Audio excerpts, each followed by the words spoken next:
Welcome to the Kenney Show. This is the place where we take a no bullshit look at life's little lessons. Here, together, we find the spiritual glory in even the most wicked hard story. This is a journey from fear back to love and how we can find our greatest strength and happiness in some of the most unlikely places. I believe that if you're willing to change your mind, you can totally change your life. So, are you ready to rewrite your story and choose to live free? Let's do this.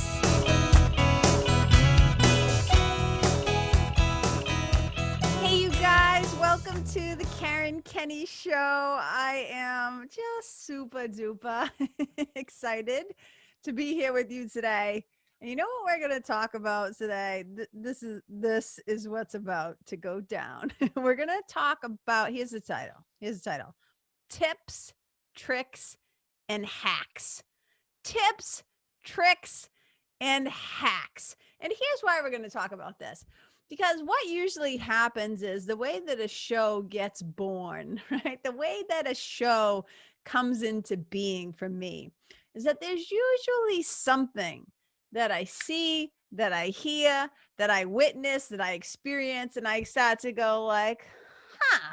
And either I get wicked excited about it, or it challenges a belief that I've had, or it irritates the shit out of me, right? Or I'm like, I don't like that. I think I want to talk about that. So now keep in mind, this is my show. These are just my opinions. These are things that occur to me. These are things that I'm curious or wondering or inquiring about. I always say I reserve the right to change my mind, and maybe I'll think differently later. But this is what's on my mind this week: tips, tricks, and hacks. And I want to dive into these. So I'm gonna kind of go over each one of these things briefly, and then I'll dive more deeply into them. And let you know what the thing is that I heard that kind of inspired me to go like, ooh, I want to talk about this. So, and remember, in the English language, these words have different meanings. So I literally printed out, if you're watching the show, you can see I'm holding up, I printed out some actual, like from the dictionary, what these words mean and how I'm meaning it. So when I talk about tips, I'm not talking about like when people leave you a sum of money for like a job well done, like a reward for your services. I was a waitress and a bartender for like many, many, many years in my life. So I'm not talking about that kind of tip. I'm not talking about like a tip when somebody gives you a tip like insider trading.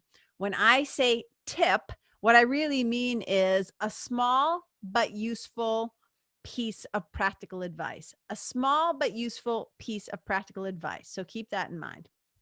Okay. And let's just start with tips, because I actually am a fan of tips. When I was a kid, my stepfather used to say, like, not always kindly, but like if you were doing something which he deemed maybe stupid or taking too long, was a little impatient, et cetera, he'd be like, hey, let me give you a little tip. Let me give you a little tip there, kid. Okay. So I don't mind necessarily as an adult now when somebody gives me a tip, because to me, a tip is like, let's just say as a yoga teacher, right?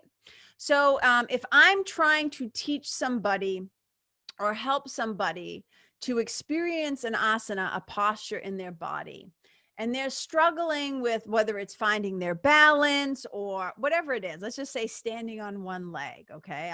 Whatever. I'd say, here's a little tip to make this easier, to be helpful.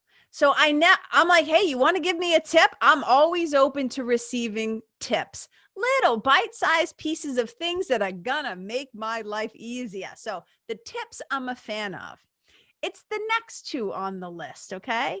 And if you're a fan of tips too, like who doesn't like to get a nice little tip? Like, hey, here's a tip for you.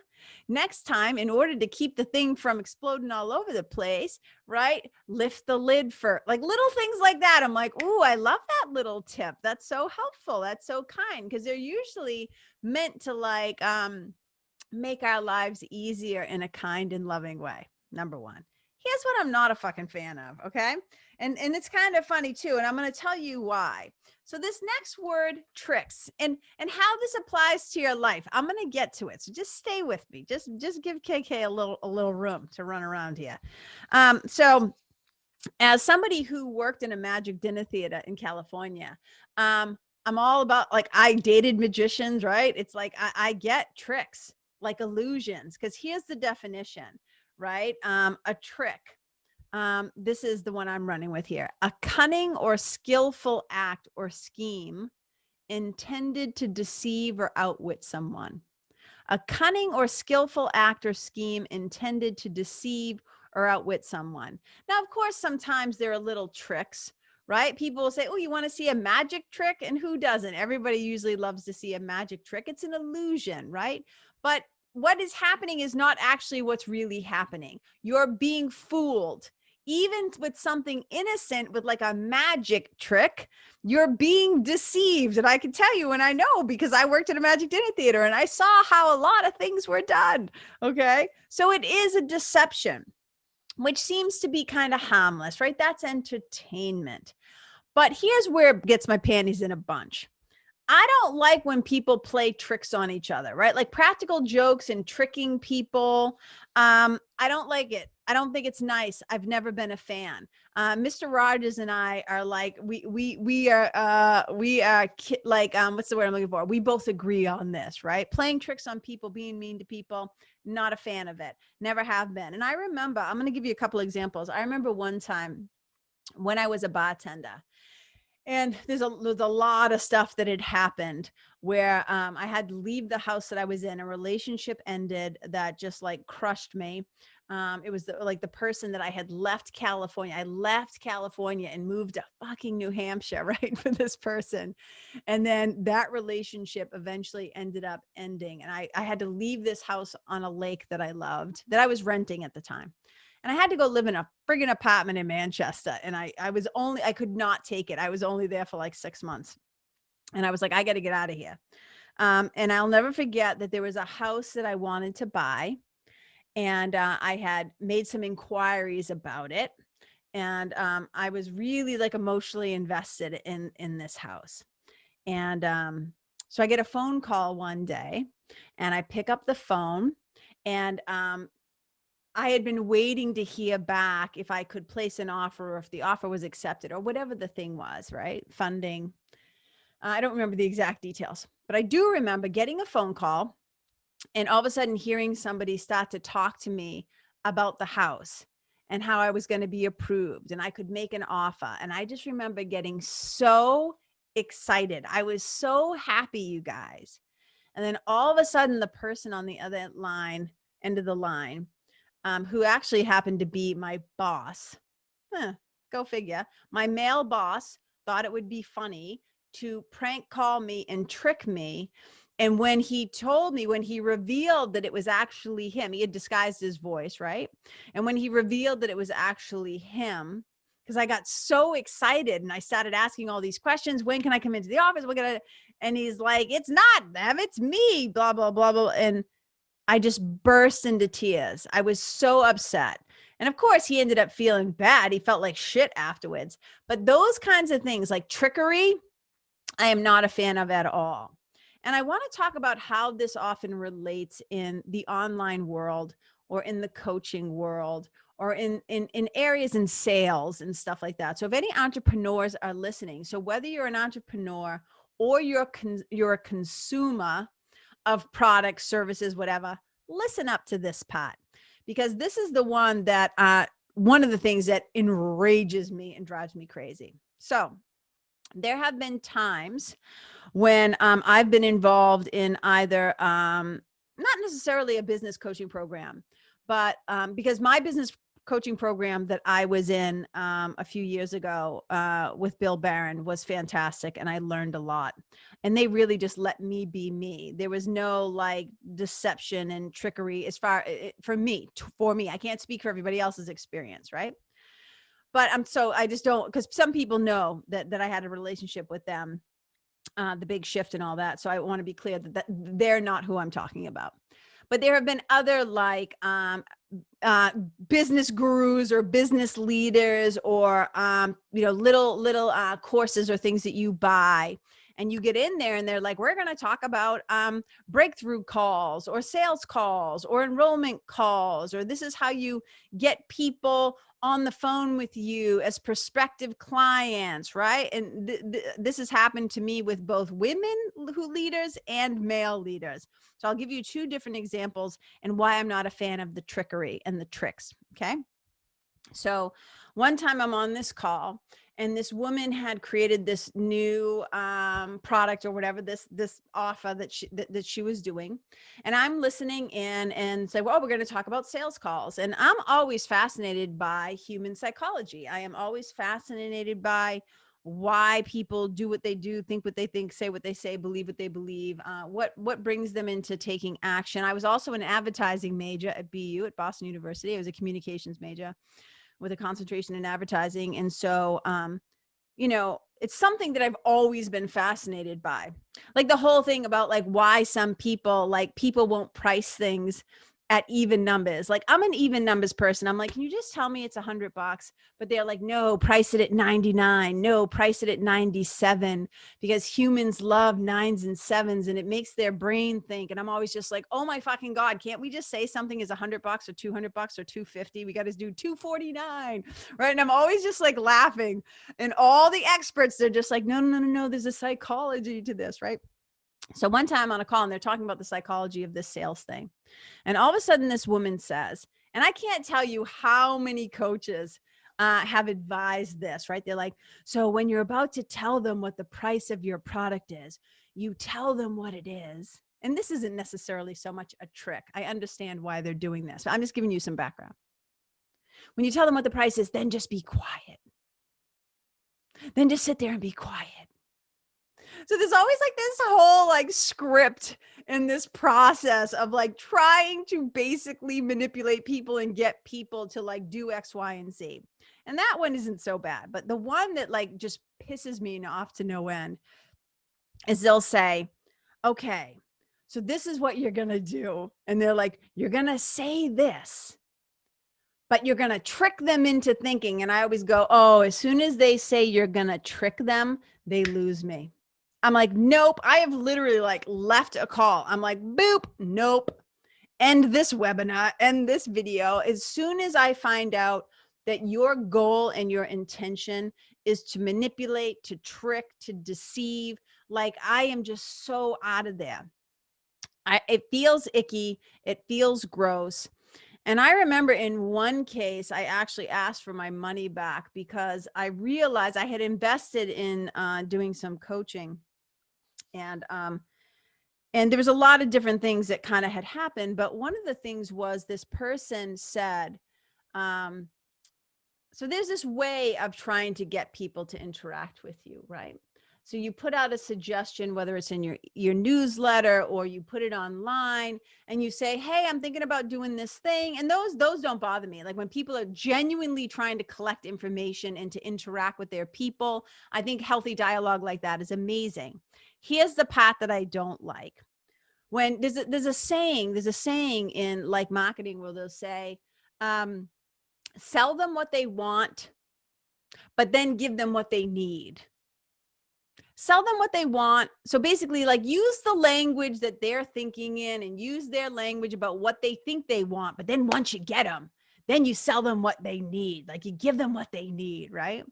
And I am so transparent. It's what kind of sometimes I just admit it kind of makes me a sucky marketer and a sucky business person because I'm really transparent. And I'm like, can't we just come out and say, this is what you're going to get in this thing because this is what I believe that you need because this has been my experience. Like, can't we let people be adults and decide for themselves? Like, why do we got to do all this trickery and fuckery? Like, I don't get it. Right. But I remember this one time being on the call and they're like, you're going to put it out as this. And then when they get on the call, you're going to do this, which is something different.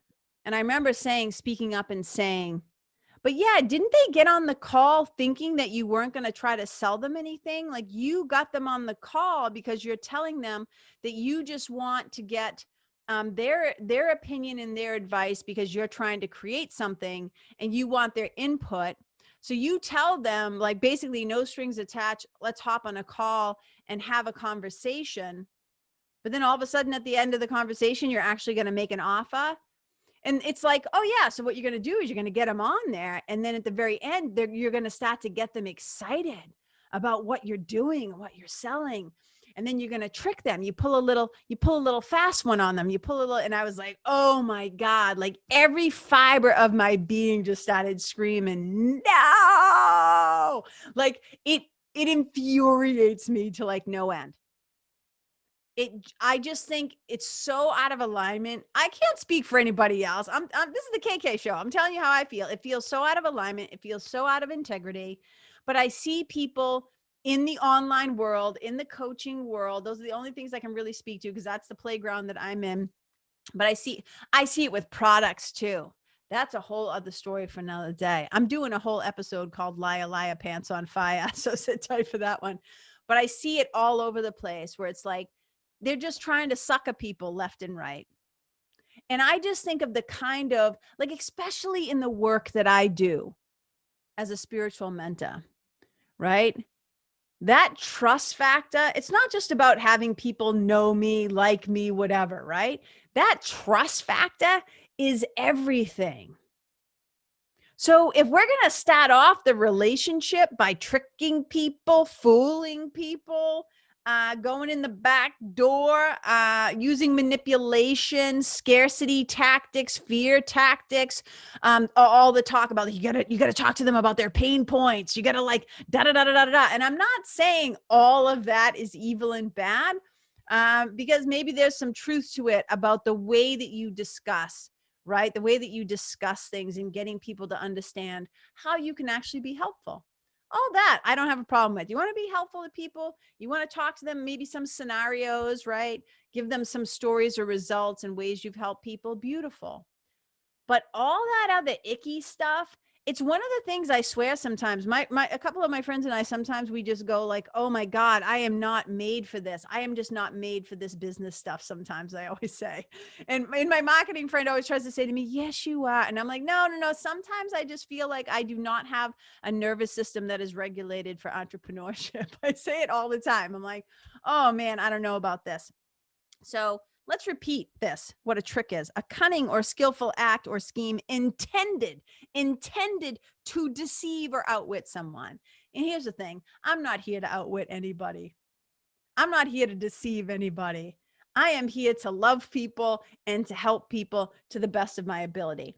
Doesn't mean I'm perfect. It doesn't mean I might not blow it, occasionally be a little clumsy with my words or whatever. But just know deep down in my heart, my intention is always to be a straight shooter and to say it like it is. And it's one of the things that sometimes makes me, again, not so great at, marketing my business or putting out offers, because I'm like, I remember one time when I was putting out a product, I was advertising, not marketing, letting people know about my upcoming retreat.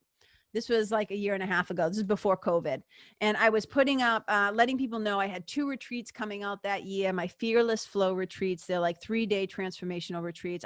I love them and I miss them so much, you guys. Hoping to do one in 2022.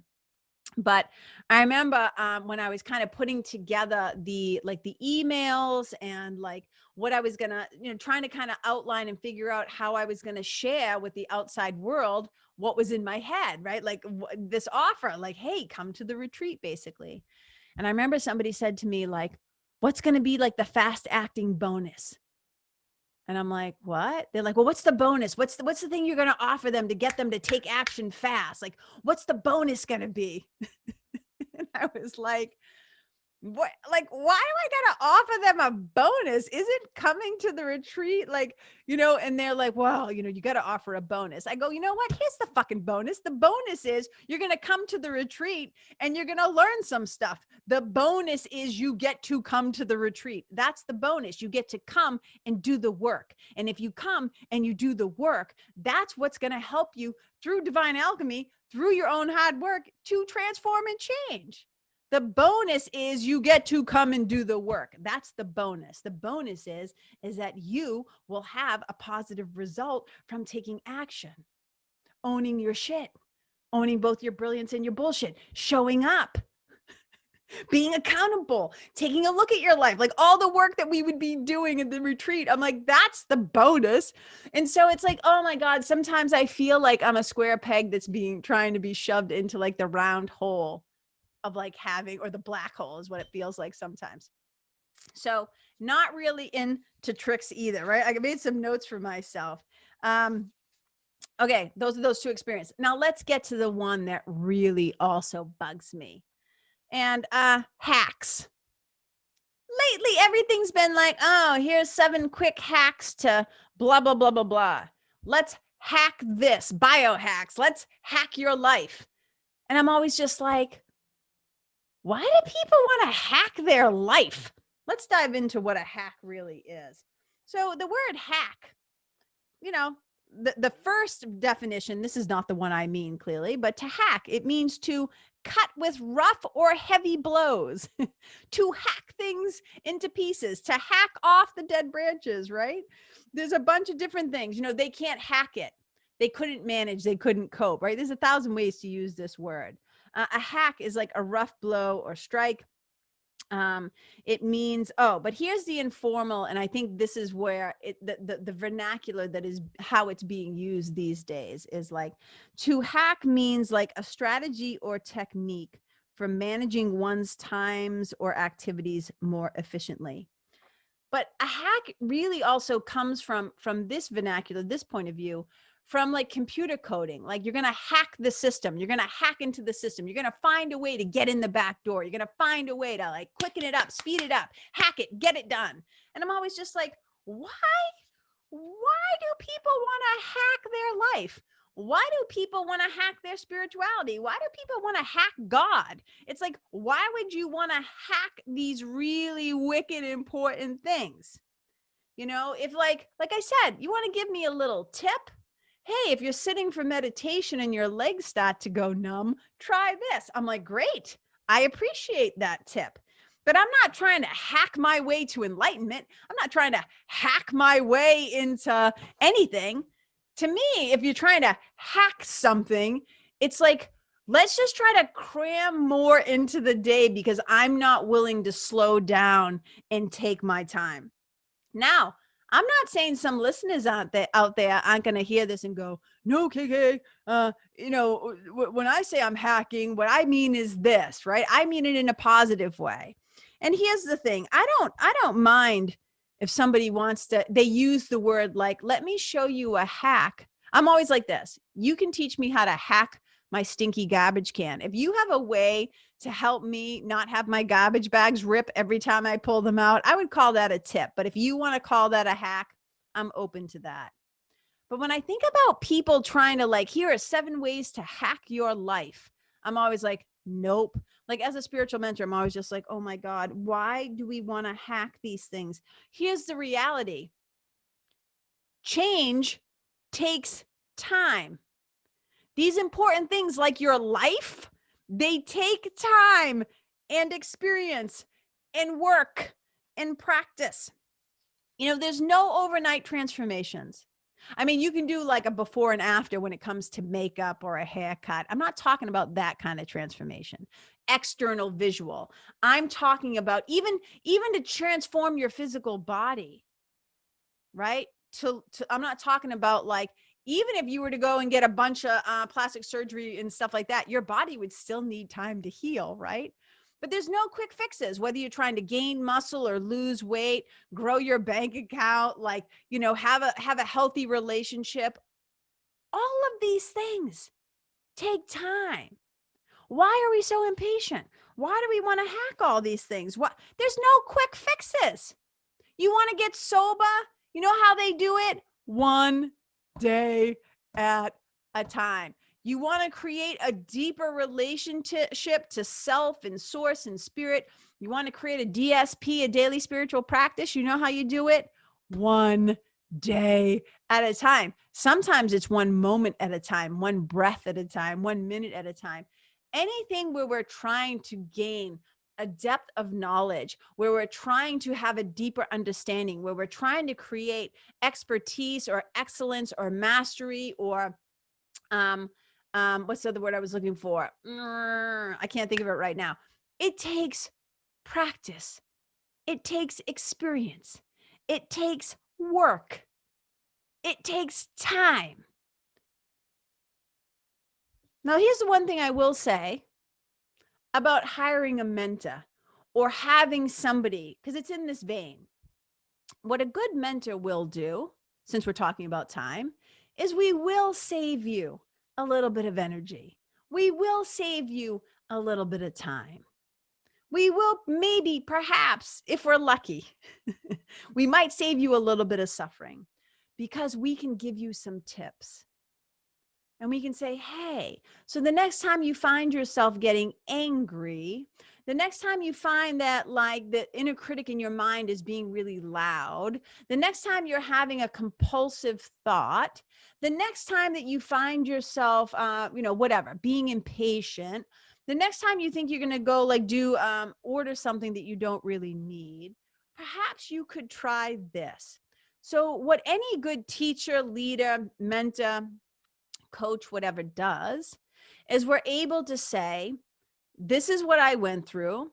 These are the things I discovered over time, right? These are the experiences I had. These are the things that I learned over time that I can now come back and report to you. I can come back and I can make my report and I can share with you, well, this is what I experienced.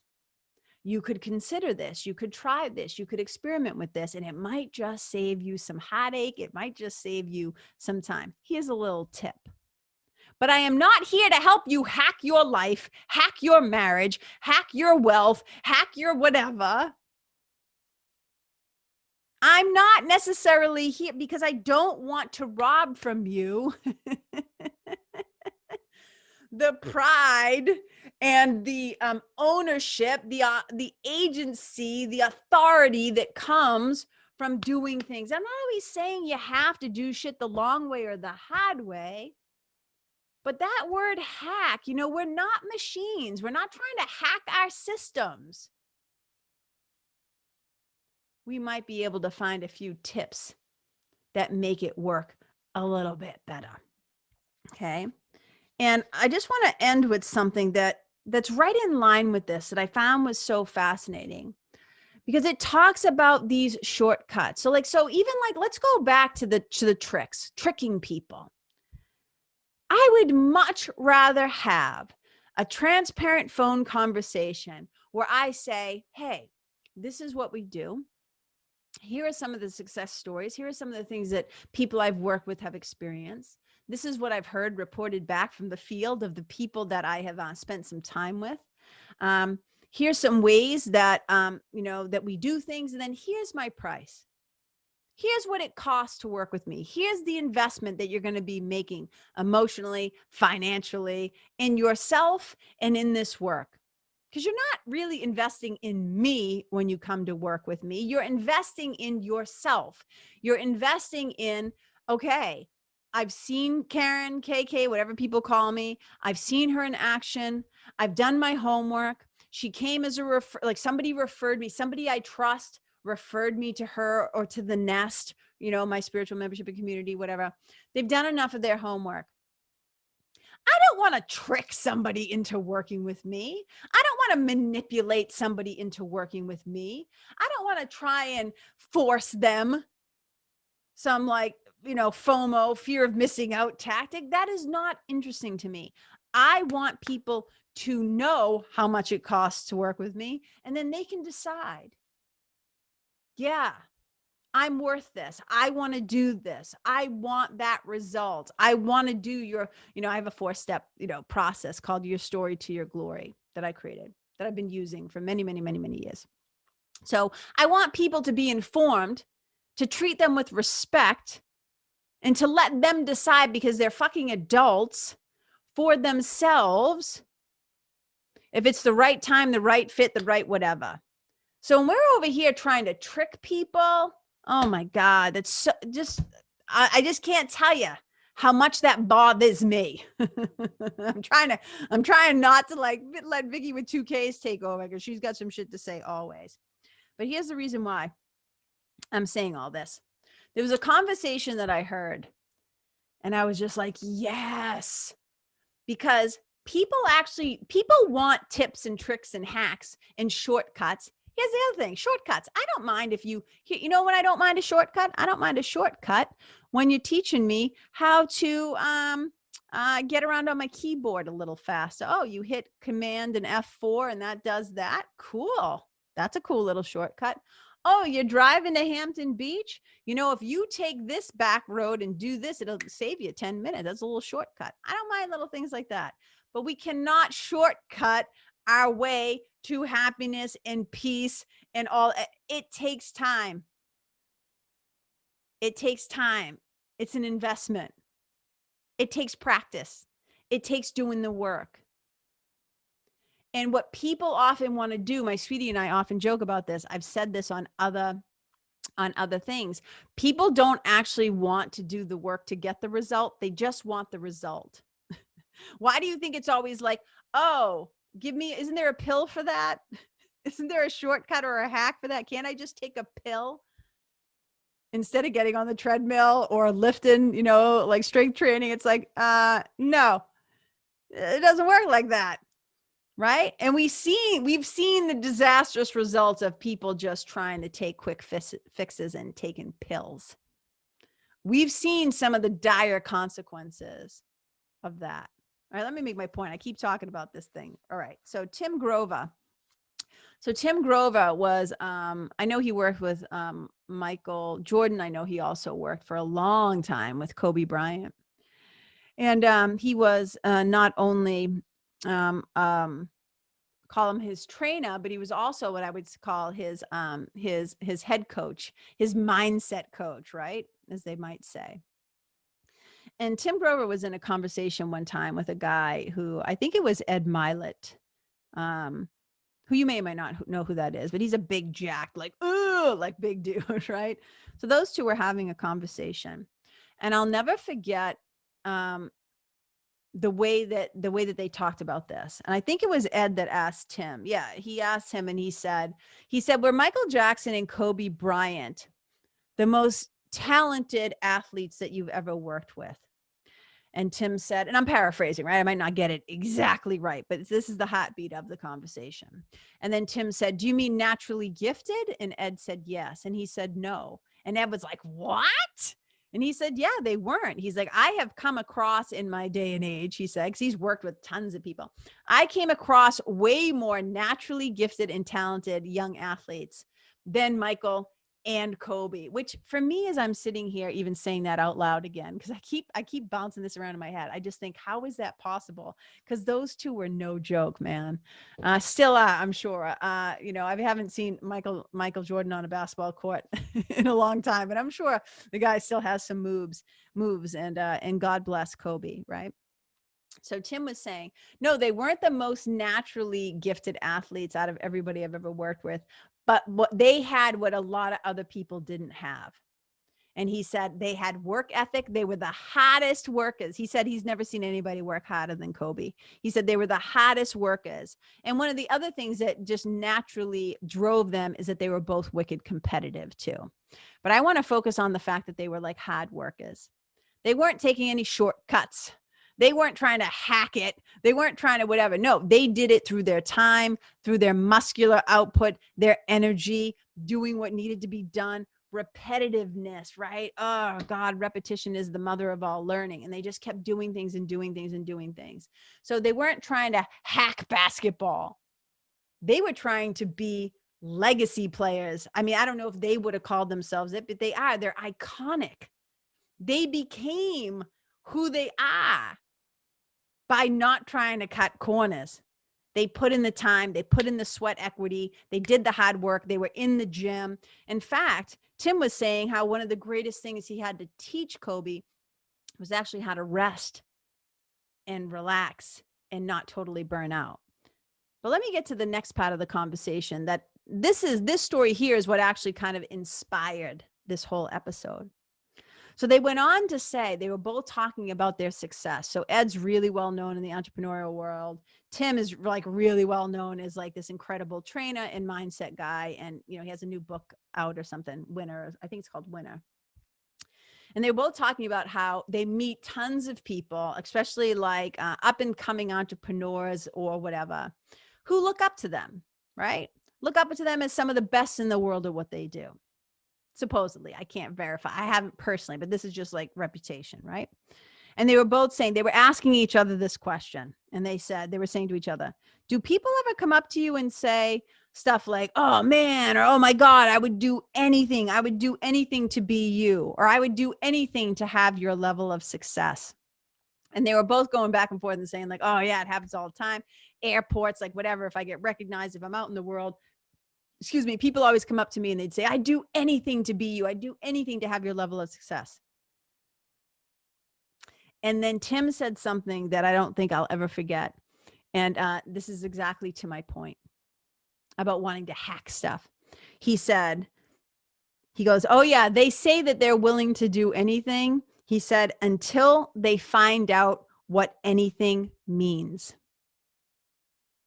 They say they're willing to do quote unquote anything until they find out what quote unquote anything actually means. Until they find out what it, meaning excellence, actually takes. Because you don't get there by hacking the system. You don't get there by tricking anybody, right? This is about you put in the time, the work, the practice, the implementation, the integration. You do it, and you do it as many times as you need to do it. And what it took for the Kobes and the Michael Jordans and the Tim Grovers, and just look at anybody who's been, and I shouldn't say this is true for everybody, but let's say this, right? The hard workers, most people, they put in the time. They'll take a good tip. Hey, you want to learn how to get the basketball? You want to learn how to pass more efficiently? You want to know how to do this 3-point, blah, blah, blah. Here's a tip. Let it roll off your fingers, or let's do blah, blah, blah, whatever the thing is, right? But they weren't looking to hack anything. They were willing to invest and take the time that was needed. And so I'm just going to keep kind of coming back to this question of like, why would you want to hack your life? Why would you not want to have the full experience and experiment of it all? Oh, when I do this, right, I fall down. When I did it this way, da da da da da. When I said it this way, whatever, right? And this can apply to anything that you are trying to become really good at. But one of the things we can't hack are our relationships. We can't hack, again, I always say, why would we want to hack our spiritual life? Or, your whole life is your spiritual life. So I could just say, like, why do you want to hack your life? Why do you want to try to like skip over the deep, meaningful parts? Why are we in such a rush? And the answer to that is way too long for the rest of this episode, because this episode's already been pretty long. So, one of the things that I can say in relation to until they find out what anything means, I'll just give you a little example. I can give you a couple examples. So in my own life, so one of the things is, and I should just do a whole show about irritable bowel syndrome, but I'll never forget having my first IBS attack when I was like 15 years old. And so consequently, I've lived with, my body has lived with irritable bowel syndrome for a really long time. And the people closest to me know about it and how it can affect me and blah, blah, blah, blah, blah. And how, how it came to be that I experience it and all that stuff.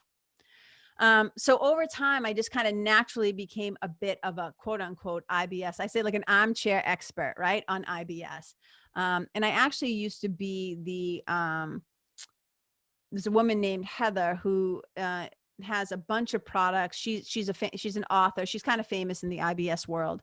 And she has a line of products, and she's written books all about IBS. And she had like these message boards. And I used to be a moderator for the yoga board for IBS, and different yoga postures and things people can do to help them, to soothe their tummies and blah, blah, blah. So I've been in the IBS game a really long time. So sometimes people, students and stuff like that over the years, or just people over the years, would find out that I knew a lot about it, and they would come to me. And so you can have, for those of you who are not in the know, This may or may not be too much information. But with IBS, you can have IBS-C, which is IBS constipation, or you can have IBS-D, which is diarrhea. That tends to predominantly be the way your body reacts. But sometimes it can be both. Okay. And a lot of times with IBS, there is incredible pain, bloating, discomfort. I mean, some people, can become housebound. They end up not even being able to leave their houses. I almost became housebound in different ways. It's fascinating. I'll tell you guys all about it another time. There's a reason why I'm giving you all this background, to say that I know a lot about it. And so people would come to me and they'd say, okay, I have IBS. I think, I've been diagnosed. And I'm like, okay, well, what did they tell you? And they're like, well, they wanted to give me this new pill that just came on the market, or they want me to do this. And I'm like, okay, but have you actually tried being proactive in your own healing? Like, have you tried with your diet? Have you tried with some exercise? Have you tried with this? And they'd go, oh, blah, blah, blah, blah. And they'd say, well, what do you do to help your IBS? What have you done to help heal your gut, or do this and this and this? And what I would actually lay out for them, this is what you need to do, at least in the beginning. Here's the protocols. Here's the steps. Here's some tips, of course, like little tips, but here's really the work. This is what it's going to take for you to have some relief, right? So you don't feel so shitty, right? And they would just not be willing to do it. Once they found out and they'd be like, I'll do anything to stop feeling this way. And I'd go, okay. And I would tell them what anything means. And they'd be like, oh no, I can't give up coffee. I can't give up carbonation. I can't give up booze, alcohol. I can't give up meat. I can't give up. And I'm like, well, you can keep eating cheese and doing all these different things. And this isn't about making them vegan. It just so happens that a very animal-based diet in coffee, caffeine, soda, bubbles, drinking through straws, chewing gum, like all these things that we just kind of do without any thought, most people. I'm not going to say all people, of course, not all of you, but just they weren't willing to do the anything. They think I want to stop my suffering. They think they want to stop their pain. And this isn't just physical, because we can talk about this in spiritual mentoring as well. When people will say, like, for whatever reason, somebody might come to work with me. And sometimes they'll ask me, they'll say, like, you look like you're pretty happy, like you're peaceful, like your energy is always up, like da da da da da. And I'm like, oh, you think I just popped out of the womb this way? I'm like, let me tell you the journey of what I've done and what I continue to do on a daily basis, and what I continue to do whenever my mind does this, and how I have a daily non-negotiable spiritual practice, and da da da da da da da da da. Don't get me wrong. I work hard at my peace and my happiness, but I have a lot of fun. But I've been doing it for a long time. And when I tell them, when they're like, oh my God, I'd do anything to feel differently. I'd do anything to have a better relationship with so-and-so. I'd do anything to feel more at ease in my own body. I'd do anything to stop feeling like an imposter. I'd do anything to work on this grief that I have because so-and-so died. I'd do anything to feel differently, blah, blah, blah, blah, blah. And then you tell them what anything is. And it's like a little moonwalking slowly out of the room. So here's what I'm trying to say, you guys. Let's not try to hack the stuff that matters. Let's go full bloom, full canoodle, jump all in. Let's go all in. Let's get some skin in the game. Let's do the damn work. Let's do what it takes. I'm not saying we shouldn't have, because that's what a mentor does, is we can give you some tips. We can point out some places. We can save you a little time. We can hopefully save you a little suffering and heartache and turmoil. But we cannot take the experience from you. We cannot take the work from you. That would be doing a disservice. I'm not going to help you to hack God. I'm not going to help you to hack yourself either. I want you to have the full experience, because that's how you will come to trust, like, and love yourself. That's how you will start to have more confidence in your own ability to do things. Not by me giving you a system to cheat or go in the back door, trick you or hack you or whatever. I hope you're picking up what I'm putting down. I hope you are feeling what I'm trying to say to you. I think in this day and age of digital devices and computers and phones and everything's like quick, quick, quick, let's go, go, go. And we've forgotten that we are not fucking computers. We are not machines. We are spirit. And so the things of this world, this quickening, this let's go, like this, it has made us feel it's an illusion that we think we're as connected as we are. I know more disconnected, quote unquote, connected people than ever before. So these things take nurturance, they take willingness, they take dedication, discipline, determination, devotion. We're not trying to hack our way here. We don't do it in one-to-one work with me. We don't do it in the nest. We go in, we get shit done. It's not like this, this slog where we don't have any fun. But I'm not here to help you, like, skip over the important parts. To bypass the things that only life in your inner teacher, your experiences can teach you. If we try to skip over the grief, we try to skip over the pain, we try to go numb instead, we try to distract or disillusion ourselves or do some hackery, we miss out, man. We miss out on the heartbeat of it. We got to get in it, the marrow of the bones of the thing. So I'm going to stop there because I could just keep going. So here's the thing. You want to share a few tips with people you love. Hey, here's a tip. Here's how you get a stain out of here's how you get a stain out of a white shirt. You got some gum stuck in your hair. I hear that peanut butter works. But let's not try to hack love. Let's not try to hack life. Let's try not to hack the things that actually matter and are important. So you guys, I appreciate you for tuning in. If you have any great tips, I'm always into hearing tips. But for the love of all things holy, if you are somebody who leads, if you are somebody where people come to you in vulnerable positions and you're in a place of power, please do not try to trick them. Please do not try to deceive them. Please do not try to manipulate them.